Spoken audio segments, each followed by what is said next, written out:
الحمد لله الكريم ذي المنن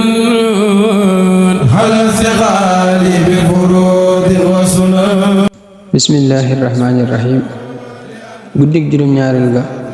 ku ci julli juróom-benn rakka bu ci ne faatee benn yoon ak qul yaa ayyuhal kaafiruun ak qul huwallahu ahad lu ci ne juróom-ñaari yoon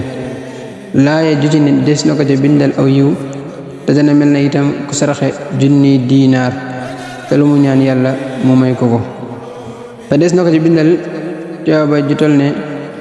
limu bisi àdduna yépp xarafu ci ne it des na ko ca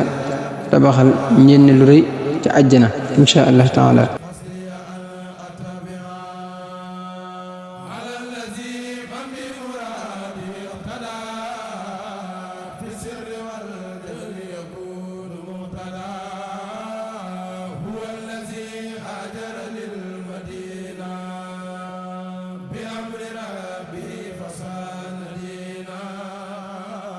وسيلتي لمالك الرفيع محمد